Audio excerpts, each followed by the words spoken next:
श्री महाप्रज्ञ गुरवे नमः।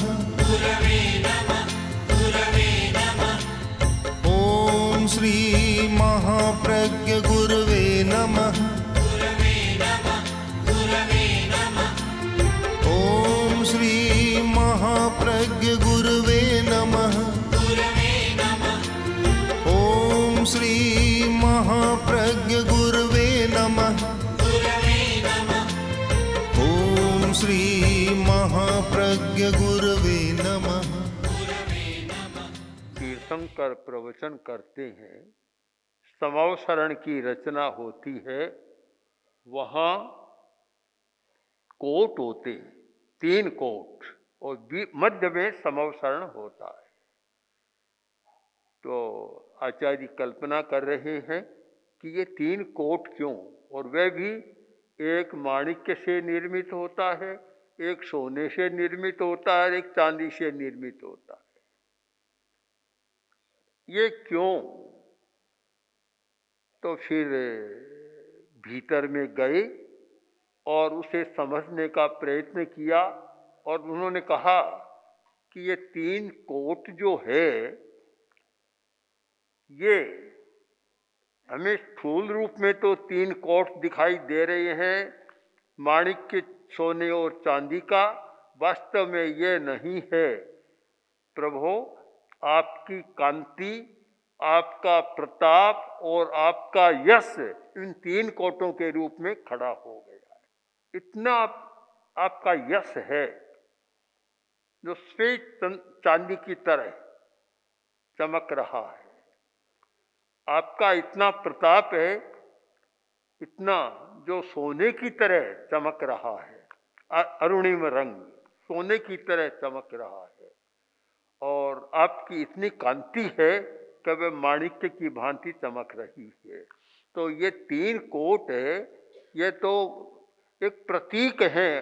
वास्तव में आपके कांति, प्रताप और यश ने एक रूप धारण कर लिया, और जो आपने 3 लोक में जो कुछ फैलाया, दिया, वे सारे पिंडित हो गए हैं, पिंडीभूत होकर, एकत्रित होकर, और ये कांति और प्रताप और यश के कोट बना दिए हैं। अब भगवान का समवसरण और देशना, तो कहा जाता है कि वहाँ देवता भी आते हैं, इंद्र भी आते हैं। उस परिषद में एक स्थान देवों के लिए होता है। पता नहीं दिखाई देते थे या नहीं, पर आते बहुत थे। हम लोग रतनगढ़ में अक्षय तृतीया के अवसर पर थे, तो एक भाई आया और बोला कि आज एक भूल हो गई। क्या? कि मुझे एक आभास हुआ है, किसी ने बताया है कि एक दिव्य आत्मा, उसने कालूगणी का नाम लिया है, किसी का लिया, कि वे यहाँ आना चाहते थे, पर उन्होंने कहा कि मेरे लिए कोई स्थान ही खाली नहीं रखा, मैं आकर कहाँ बैठूंगा फिर। तो आते हैं। अब वे दिखाई देते या नहीं, ये पता करना बड़ा कठिन काम हो रहा है। और हो सकता है कि प्रकट आते हो भगवान के समवसरण में, किंतु देवता आते हैं और आकर आपके चरणार बिंदों में नमस्कार करते हैं। और जब नमस्कार करते हैं, झुकते हैं, तो उनका सिर पर मुकुट और मुकुट पर फूलों की माला। तो जब वे झुकते हैं तो वे फूलों की माला उस मुकुट को छोड़कर और आपके चरणों में आ जाती है। ऐसा क्यों होता है? क्यों? कवि की कल्पना है, बहुत सुंदर कल्पना, कि ये बहुत स्वाभाविक बात है। क्यों? कि जो सुमनस होता है वह आपको छोड़कर दूसरी जगह कहाँ रहेगा। सुमन, अच्छे मन वाला विद्वान, सुमन माने विद्वान, सुमन माने जिसका मन बहुत पवित्र है। सुमन का एक संस्कृत में अर्थ है फूल, पुष्प।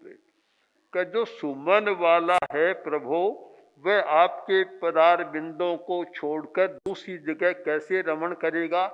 चाहे इंद्र का मुकुट हो, वह वहाँ नहीं रहना चाहेगा, वह तो आपके चरणों में ही रहना चाहेगा। इसलिए वह पुष्प की माला है, उस मुकुट को छोड़कर, इंद्र के मुकुट को छोड़कर और आपके चरणों में आ जाती है। बड़ा एक महत्व का प्रश्न है, कौन व्यक्ति कहाँ रहना चाहता है? सुमन व्यक्ति कहाँ रहता है? हर जगह सुमन व्यक्ति रह नहीं सकता। बहुत महत्वपूर्ण प्रसंग है। यूनान का राजदूत आया, मौर्य साम्राज्य, बहुत शक्तिशाली साम्राज्य था मौर्य का, और जिसमें चंद्रगुप्त, अशोक, सम्राट संप्रति आदि आदि अनेक महत्वपूर्ण चक्रवर्ती राजे हुए। राज्यसभा में गया, बातचीत हो रही है। बातचीत के दौरान उसने देखा कि सब लोग चाणक्य की प्रशंसा कर रहे हैं। महामंत्री चाणक्य की प्रशंसा कर रहे हैं सब लोग। राज्यसभा समाप्त हुई। राजदूत ने कहा, मैं चाणक्य से मिलना चाहता हूं। बता दिया लोगों ने कि गंगा के किनारे वहां चले जाओ और महामंत्री तुमको मिल जाएगा। वह पता पूछकर गंगा के किनारे, निर्दिष्ट किनारे पर गया। तो आगे जाकर किनारे पर देखा, एक लंबा चौड़ा आदमी, दिल डोल का बड़ा कट का आदमी गंगा के किनारे स्नान कर रहा है। स्नान किया और स्नान करने के बाद अपने कपड़ा धो रहा है। यूनान का राजदूत उसके पास जाकर बोला, भैया मुझे बताओ कि यहाँ महामंत्री चाणक्य कहाँ रहते हैं? लोगों ने बताया कि गंगा के किनारे पर रहते हैं। किस स्थान पर है? उनका कौन सा भवन है, प्रासाद है, महल है, मुझे बताओ। उस व्यक्ति ने कहा कि देखो ये सामने झोंपड़ी है, उस झोंपड़ी में रहता है। यह राजदूत समझ नहीं सका, कल्पना भी नहीं कर सका कि भला इतने विशाल साम्राज्य, मौर्य साम्राज्य बहुत विशाल साम्राज्य था, इतने बड़े विशाल साम्राज्य का महामंत्री और झोंपड़ी में रहता है। समझ में तो नहीं आई, पर जो कहा तो ठीक है, जाकर देखता हूं। गया वहां जाकर देखा तो झोंपड़ी खाली पड़ी है, कोई नहीं है वहां। क्या उसने सोचा कि उस व्यक्ति ने जो स्नान कर रहा था मुझे धोखा दे दिया, झूठा पता बता दिया। अब वह एक संदेह की स्थिति में खड़ा है कि क्या बात है, यहाँ के लोग इतना झूठ बोलते हैं, मुझे धोखा दिया है, झोंपड़ी में तो कोई नहीं है। वह तो संदेह के झूले में झूल रहा था और इतने में पीछे एक आदमी आया, पीछे खड़ा है, और उसने देखा और कहा, भैया तूने मुझे धोखा दे दिया, यहाँ महामात्य चाणक्य रहते हैं तो कोई नहीं है। तो चाणक्य बोला, यूनान के राजदूत स्वागतम, आपका स्वागत है। स्वागत? कौन है आप? कि मेरा नाम चाणक्य है।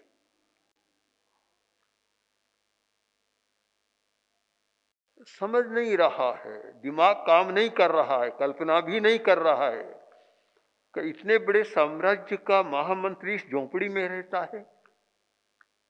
मुद्रा राक्षस में बहुत सुंदर वर्णन किया गया है, उपल सकल में तत्। वहां क्या है कि उस झोंपड़ी में थोड़े छाने पड़े हैं अग्नि जलाने के लिए, थोड़े पत्थर पड़े हैं, थोड़े कागज पड़े हैं, बस ये झोंपड़ी में है। क्या आप सचमुच चाणक्य हैं? कहा, मेरा नाम चाणक्य है। आइए बैठिए। बैठे। अब क्या बैठे, वह तो एकदम विक्षिप्त सा हो गया, कुछ समझ नहीं पा रहा है, दिमाग भी काम नहीं कर रहा है। बोला, महामंत्री सचमुच आप चाणक्य है? कहा, चाणक्य है मेरा नाम। तो फिर आप इस झोंपड़ी में रहते हैं, इतना बड़ा साम्राज्य, आपका तो कोई बड़ा महल होना चाहिए था, और आप इस झोंपड़ी में रह रहे हैं। चाणक्य बोला कि हम लोग प्रजा की सेवा के लिए हैं, महलों में रहने के लिए नहीं। अगर मैं महल में रहूंगा तो प्रजा झोंपड़ी में रहेगी, और मैं झोंपड़ी में रहूंगा तो प्रजा महलों में रहेगी, अच्छे भवनों में रहेगी। मैं प्रजा को सुखी देखना चाहता हूं, प्रजा सुविधा में रहे, मैं सुविधा में न रहूं। एक आज तो कल्पना भी नहीं की जा सकती। पहली बात तो यह है कि आज कोई महामंत्री या मंत्री भी होगा तो एक पहले तो कमांडो की फौज होगी, फिर कोई बड़ा भवन होगा, बड़ी कोठी होगी, और फिर भीतर जाए तो सुविधाओं का अंबार, बड़ी बड़ी कुर्सियां, गद्देदार बिछौने और पता नहीं क्या क्या होता है, सब कुछ होता है। किंतु वहां तो कुछ भी नहीं था चाणक्य के पास। तो फिर हम सोच सकते हैं, अगर चाणक्य का सूत्र है वह वास्तव में इतना महत्वपूर्ण है कि शासक वर्ग यदि महलों में रहेगा तो प्रजा को झोंपड़ी ही पांति आएगी, फिर महल कहाँ मिलेंगे। शासक इतनी सुविधा में रहेगा तो प्रजा को वह सुविधा प्राप्त कैसे होगी, उसे कहाँ रहना चाहिए। यहाँ शब्द काम करता है कि सुमन से फूलों की माला अगर इंद्र के सिर पर, मस्तक पर ही रहना पसंद करे तो फिर वह सुमन नहीं रह सकता, अच्छा मन वाला नहीं हो सकता। फिर फूल का नाम भी सुमनस नहीं हो सकता। शायद पुष्प का नाम इसीलिए सुमनस है कि वह अच्छे स्थान पर रहना पसंद करता है, अच्छे स्थान पर, और इसीलिए वह सुमन है। तो प्रभु इंद्र के मस्तक को छोड़कर, मुकुट को छोड़कर, मस्तक पर मुकुट और मुकुट पर माला, उस मुकुट को, इंद्र के मस्तिष्क के मुकुट को छोड़कर और आपके चरणों में आ गया है। ऐसा लगता है कि महलों को छोड़कर झोंपड़ी में आ गया है और वह यहां रहना चाहता है। अब पार्श्व के चरण तो धूल में ही थे, धूली पर या आसन पर, या ज्यादा से ज्यादा सिंहासन जिसको कहते हैं वह भी शिलापट्ट है, स्फटिक का शिलापट्ट, स्फटिक पर, इस पर रहते हैं। और कहाँ इंद्र का वह मुकुट पता नहीं कितना मूल्यवान होता होगा, तो उसे छोड़कर, क्योंकि वह सुमनस है। एक बहुत मर्म की बात है कि रत्नों से खचित मौली बंद को छोड़कर और चरणों में आना, धूली के पास या शिलापट्ट के पास आना, यह सूचना दे रहा है कि अगर आपको अच्छा मन रखना है तो महलों में रहने की बात न सोचे, बड़े स्थानों पर रहने की बात न सोचे, धरती पर रहने की बात सोचे। जो व्यक्ति धरती से लगा हुआ है वह बहुत काम कर सकता है। जो सदा महलों में ही रहता है वह सुविधा भोग सकता है, पर प्रजा को कभी सुखी नहीं बना सकता। अगर प्रजा सुखी रहे, जनता सुखी रहे, यह लक्ष्य है, तो उन महलों को, सुविधाओं को छोड़कर झोंपड़ी में जाना होगा, सुमनस बनना होगा। मन अच्छा नहीं है, सुमन नहीं है, तो फिर वे झोंपड़ी को छोड़कर महलों में, सुविधाओं में रहेगा। एक सामाजिक स्थिति, एक शाश्वत सच्चाई आचार्य ने प्रकट की है। बड़ी सच्चाई है ये कि अगर हमारा शासक वर्ग भी सुविधावादी बन गया, सुविधा का भोग करेगा, बड़े से बड़ा प्रयोग करेगा पदार्थों का, तो फिर वह प्रजा के सुख की बात सोच नहीं सकता। वह तो यही सोचता है कि सब ऐसे बने, सोचते हैं लोग कि सब करोड़पति बन जाएं, हम भी सुविधा भोग रहे हैं, वे भी सुविधा भोगें, किंतु यह नहीं देखते कि ये करोड़पति बनकर करोड़ों को कितना भूखा मार देते हैं, कितना भूख में ले जाते हैं, इस बात पर ध्यान नहीं देते। तो एक हम इस सूत्र को पकड़ें, यह धर्म का सूत्र चाहे राजनीति का सूत्र। धर्म में भी भगवान महावीर की वाणी को देखें तो महावीर ने कहा, सुर सायगस्य समणस्य साया उलगस्य निगाम साइस्य उच्छोलना पहो इससे सुलहा सुगई तारी सगस्य। उस साधु की गति अच्छी नहीं होती, साधु तो बन गया पर उसकी गति अच्छी नहीं होती, सुलभ नहीं है अच्छी गति। क्यों? कि सुसायगस्य, हमेशा देखता बस आराम से रहूं, सुख सुविधा मिले, आराम से बैठा रहूं, कोई श्रम नहीं करना पड़े, कोई काम नहीं करना पड़े, आनंद भोगता रहूं, निरंतर सुख सुविधा की चाह करता है। और खाया पिया और मजे में 2-3 घंटा खोटी तान कर सो गए, मजे में आराम, बस इधर तो खूब सुविधा भोगो और इधर खूब मजे में मुफ्त का आहार पानी मिलता है। गृहस्थ के घर जाते हैं, सीधा मिलता है, लोग भक्ति से देते हैं, और फिर 2-3 घंटा मजे में सोए रहो। एक बार हम पूज्य गुरुदेव जब अहमदाबाद चतुर्मास कर रहे थे तो गुरुदेव ने मैं कहा कि वहाँ मुनि पुण्य विजय जी से मिलो। हम गए, मिले, हमने कहा कि आप अकेले ही काम कर रहे हैं। बोले कि क्या करूं, मेरे पास कोई आता है तो मैं तो आहार करते ही 10 मिनट में काम में लग जाता हूँ, और वे 3-3 घंटा विश्राम करते हैं, तो कैसे मेरा पार पड़ेगा, साथ निभेगा नहीं। तो निकाम साई सोते रहते हैं, बस नींद प्रमाद में रहते हैं। उच्छोलना पहो, इससे ध्यान रहता है कि कपड़ों की सफाई रहे, साफ कपड़ा रहे, धोने में इसी समय बिता देते हैं, लंबा समय धोने में प्रक्षालन में बिता देते हैं। ऐसा साधु है, उसकी गति भी अच्छी नहीं होती। तो भला गृहस्थ की बात तो छोड़ दें, साधु बनने के बाद भी ये होता है।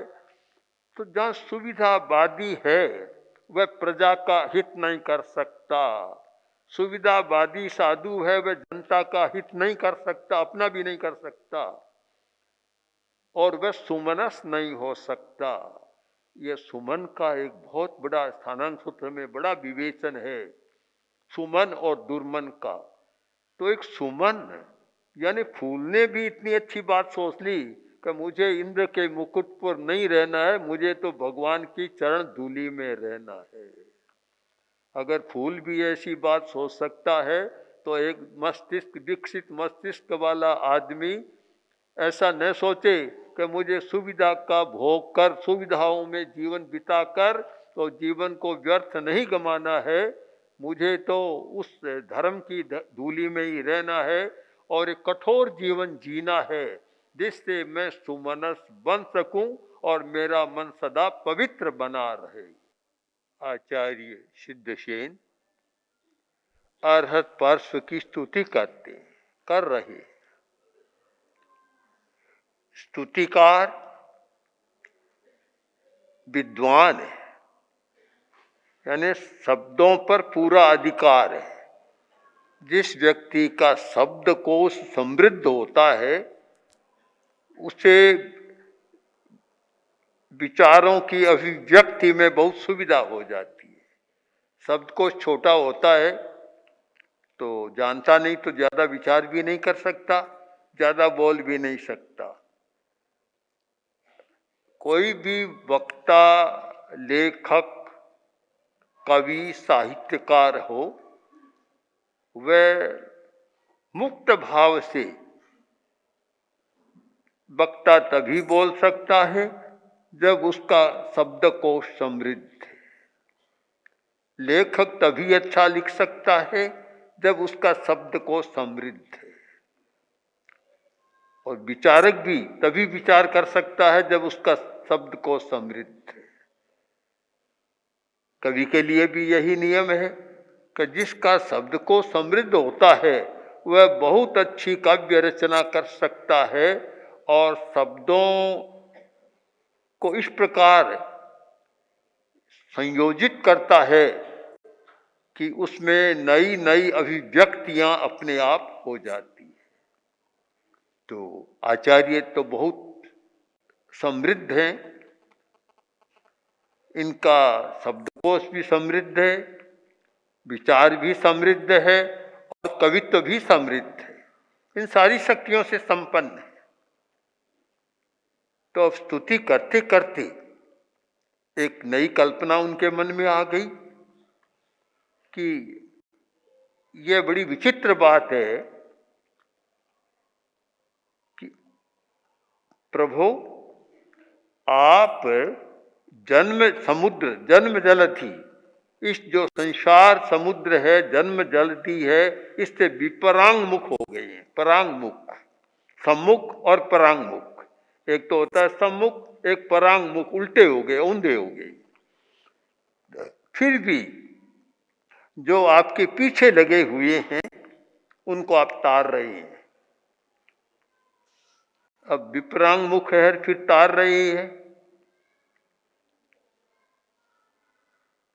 निज पृष्ठ लग्नान, जो आपकी पृष्ठ लग्न है, यानी आपने जो मार्ग बताया, ज्ञान दर्शन चारित्र, उस मार्ग पर चलने वाले वास्तव में आपके पृष्ठ लग्न है, आपके पीछे लगे हुए हैं, पृष्ठ लग्न है, बने उनको आप तारते हैं।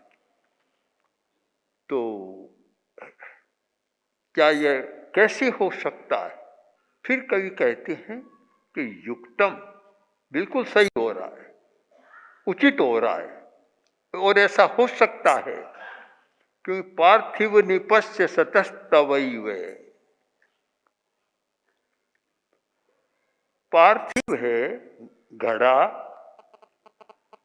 वह भी जब जल में ऊंधा कर दो, उसे आदमी पकड़कर उसको पार, नदी को पार कर जाता है। सीधा रखो घड़ा, नहीं तर सकता, तो जल भर जाएगा।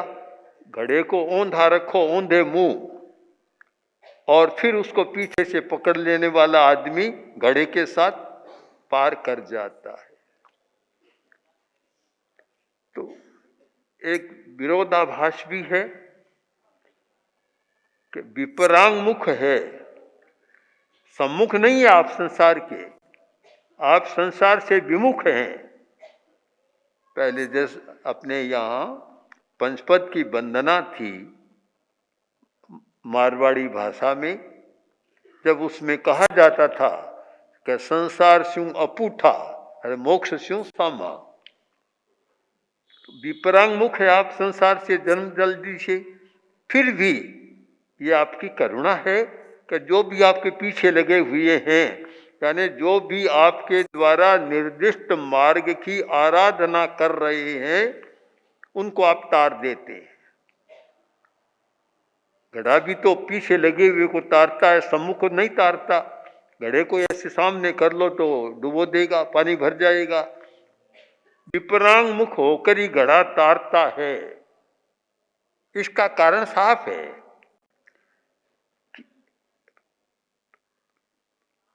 पार्थिव निप, आप भी पार्थिव है और घड़ा भी पार्थिव है, यानी जो पृथ्वी की रक्षा करने वाला भी पार्थिव होता है।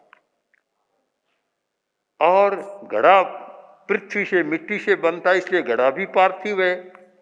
निपय घटे, वह घड़ा भी पार्थिव है। तो ऐसा जब घड़ा ही कर सकता है तो फिर आप क्यों नहीं कर सकते?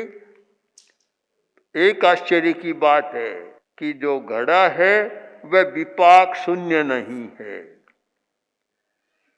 विपाक युक्त है। घड़ा तभी तार सकता है जब उसका विपाक हो जाए। कच्चा घड़ा नहीं तार सकता, पक्का कर लिया घड़ा, वही घड़ा तार सकता है जल से। आश्चर्य तो यह है कि आप कर्म विपाक से शून्य है, फिर भी तार रहे। काव्य की भाषा में एक इतना अलंकार पूर्ण कहा है। काव्यानुशासन में दो बातें बतलाई गई है कि कवि और सुहृद दोनों में किसका ज्यादा महत्व है? सहृदय। तो फिर आगे बताया कि कवि का महत्व है, पर कवि से भी ज्यादा महत्व है सहृदय का। सहृदय जो काव्य के मर्म को समझने वाला व्यक्ति है, मर्मज्ञ है, उसका ज्यादा महत्व है। कवि तो है पर कोई सहृदय नहीं है, काव्य के मर्म को समझने वाला नहीं है। तो फिर कहा जाता है भैंस के आगे मृदंग बजाए। भैंस के सामने जाकर ढोल बजाता है, मृदंग का क्या अर्थ होगा? तो कवि के मर्म को समझने वाला नहीं है, उसकी जो उक्ति है, वक्रोक्ति है, उस वक्रोक्ति को भी समझने वाला नहीं है। वही काव्य श्रेष्ठ माना जाता है जिसमें वक्रोक्ति होती है। ये वक्रोक्ति काव्य है। तो वक्रोक्ति होती है, सीधी बात कहने वाला कोई काव्य नहीं बनता। सीधी बात तो बात होती है, काव्य तो वही बनता है कि जहाँ वक्रोक्ति है, व्यंग्योक्ति है, व्यंजना है। आदमी को व्यंजना खोजनी होती है कि क्या कहना चाहता है। व्यंजना है तभी काम होता है। आदमी भी कोई काम करता है और उसका विचार अगर सीधा सीधा है तो कुछ नहीं होता। जब विचार में कोई एक व्यंजना आती है या वक्रोक्ति आती है, तब वह कोई नया काम कर सकता है। कुम्हार घड़ा बना रहा था और फिर बाद में एक धंधा और उसने लिया कि चिलम बनानी शुरू कर दी। चिलम बनाने लगा, बिकने भी लगी। एक दिन चिलम बनाते बनाते उसके मन में आया कि आज तो मुझे और मूल का काम करना चाहिए। एक विचार परिवर्तन, एक चिंतन, नया चिंतन सामने आया कि मुझे अब चिलम नहीं है, हाथ में ले ली मिट्टी चिलम बनाने के लिए। करते करते एक बीच में व्यंजना आ गई, एक वक्र उक्ति उसके दिमाग में स्फुरित हो गई और उसने सोचा आज तो चिलम नहीं बनाऊंगा, घड़ा ही बनाऊंगा। थोड़ी मिट्टी हाथ में ली, घड़ा बनाया, फिर घड़े को पकाया। घड़ा पक गया तो एक आदमी आया, घड़ा खरीदा और घड़े को उसके घर के सामने ले जाकर रख दिया और पानी डाल दिया। अब पानी घड़े में है, अब जो भी पशु पक्षी आते हैं, पक्षी और घड़े से पानी पी रहे हैं। उस कुम्हार ने देखा कि कितना अच्छा हो गया। मैं चिलम बनाता तो दूसरे के हृदय को जलाने वाली वस्तु बनाता था, और मैंने घड़ा बना दिया तो दूसरे के कालजे को ठंडा करने वाला बन गया। कितना अच्छा हुआ। पर यह विचार परिवर्तन कब हुआ कि उसके मन में कोई एक व्यंजना स्फुरित हुई, कोई व्यंग आया। और संस्कृत में वही काव्य अच्छा माना जाता है जिस काव्य में व्यंग्योक्ति होती है, सीधी सादी बात से नहीं होती। सीधा विचार तो यह था कि बस जो चिलम बना रहा था तो बना लूं, किंतु जब उसका विचार परिवर्तन हुआ, और वह विचार परिवर्तन कब होता है कि कोई व्यंजना भीतर स्फुरित होती है, कोई ध्वनि स्फुरित होती है और कोई एक वक्रोक्ति चल रहा है, उससे विपरीत मार्ग पर चलना शुरू करता है, तभी सफल होता है। तो आचार्य ने भी अपने काव्य में काफी वक्रोक्तियों का भी प्रयोग किया है। दो बातें तो साफ है, एक तो परांगमुख है, परांगमुख है तब तार रहे हैं, सम्मुख होकर नहीं तार सकते। घड़ा परांगमुख होता है, उल्टा होता है, तभी पानी से तार सकता है। आप भी संसार समुद्र से परांगमुख है तभी तार सकते हैं। अगर संसार के सम्मुख हो तो तार नहीं सकते, भवसागर से जन्म मरण को और बढ़ा सकते हैं। इसलिए हर आदमी के लिए जरूरी है कि वह सदा सदा संसार के सम्मुख न रहे, कभी विमुख होना भी सीख जाए, उल्टा चलना भी सीख जाए, संसार से अपूठा होना भी सीख जाए। और दूसरी बात कि वह पार्थिव है, पार्थिव का अर्थ होता है राजा, पार्थिव का अर्थ होता है घड़ा, तो पार्थिव है। आप भी जनता के लिए पार्थिव हैं, निपय पाती रक्षा करने वाले हैं। और घड़ा तो होता है पाक सही तब तार सकता है, आप तो कर्म विपाक से शून्य होकर भी तार रहे हैं, यह एक आश्चर्य की बात है। तो कवि स्तुति करते करते अपने काव्य की कलना में इतने विचित्र हो गए कि शब्दों का अलंकार, अर्थ का अलंकार और भाषा, इन सब में ऐसे खो गए, सहजतया समझना भी कठिन है, पर गहराई में जाए तो उन्होंने एक बहुत सुंदर बात कह दी। और मर्म की बात सब धार्मिक आदमी के लिए, सबके लिए यही है कि अपने जीवन में वही व्यक्ति सफल होता है जो परामुख होना भी जानता है, विमुख होना भी जानता है। केवल सम्मुख वाला नहीं होता, परांगमुख होना पड़ता है। डॉक्टर है और हमेशा सम्मुख ही रहे जनता के, तो फिर डॉक्टर नहीं हो सकता, जनता से विमुख होकर काम करना पड़ता है। एक राजनेता है वह तो जनता के सम्मुख रहकर विमुख होकर काम नहीं कर सकता, सफल नहीं हो सकता। किंतु जो भी बड़ा काम करने वाले हैं, चाहे वह जन नेता हो, चाहे साधु हो, चाहे कुछ भी हो, उनको परांगमुख होना भी सीखना चाहिए।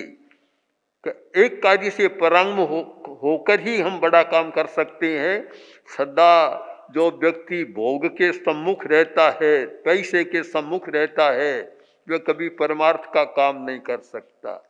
परमार्थ का काम वही व्यक्ति कर सकता है जो पैसे, धन, भोग, आसक्ति से परांगमुख होना भी जानता है। तो यह परांगमुख होने की जो बात है, और जिस प्रकार परांगमुख घड़ा तार सकता है, तो और समस्या का पार भी वही व्यक्ति कर सकता है जो परांगमुख होना जानता है। अगर हम इस परांगमुख के मर्म को समझ सकें तो शायद अपने जीवन की बहुत सारी समस्याओं को सुलझा सकते हैं। ओम श्री महाप्रज्ञ गुरवे नमः। ओम श्री